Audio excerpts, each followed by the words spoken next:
what intrigues me the most is I've seen Saquon's name thrown around so many times for look at how strong he is. Look at him power clean 405, squat 495 for 7 reps. Everyone needs to get stronger.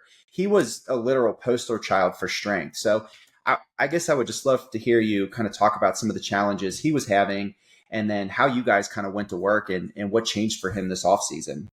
Yeah, it wasn't just strength, but also he was fed the mission of that we can never work hard enough. And kind of like that Mamba mentality that, as you know, breaks so many people. You mentioned that, but there are people that survive any amount of training, and that they seem to be the people who get to write their story. The survivors get to write their story. The losers, they just fade away. So he was obviously really strong and all that kind of stuff. And we were all aware of, how many times have we seen video of him squatting before? And so it's like ubiquitous, it's everywhere. And so because of my reach now, because of my Instagram, YouTube, Twitter, the only thing I do personally is my Twitter. My son Troy is my content manager for the other things. But anyway, I get some athletes reaching out, and so Saquon reached out. My son gave him my cell, and he gave me a warning like, "Dad, I think Saquon Barkley is going to call you."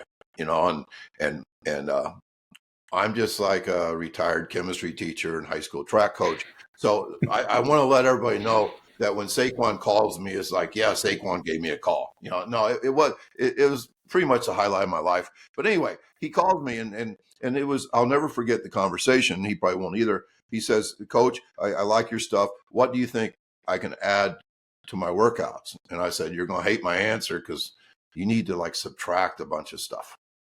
And he said, "Really? Like, instead of doing like 20 hundreds, maybe do 5?" And I said, "No, do no hundreds." And there was like this really long pause. And he goes, "Hey, Coach, I feel like I've been brainwashed." And I'm like, we all have. So that was our conversation. And then I'm really good friends with Brian Kula. And Brian is a terrific sprint coach, and he's worked with several NFL guys, including, he's famous for Christian McCaffrey, but DJ Moore and several others. But so through me, they got hooked up, and they worked out, and I just think he had a different focus. And one of the problems that one of the reasons why Saquon reached out is he said that he felt like he was a step slow and he's getting hurt all the time.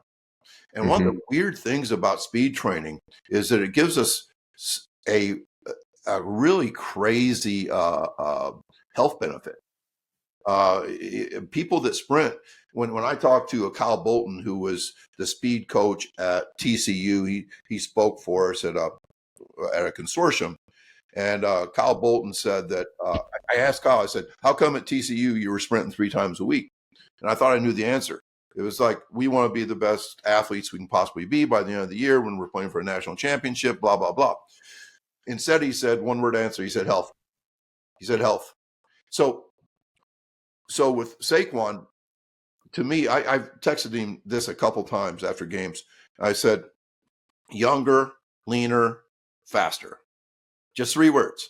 And I think he is. I think he's faster, leaner, and younger seeming than he was as a senior at Penn State. And I really believe that that speed and weight is the fountain of youth. And I realize that 27 is not like old, but 27 is old for a running back. Running backs at 27 are not as fast as they were in college. None of them. I think Saquon is, and he's had a great year, and I'm proud of him, and excited to say, yeah, that guy called me one time.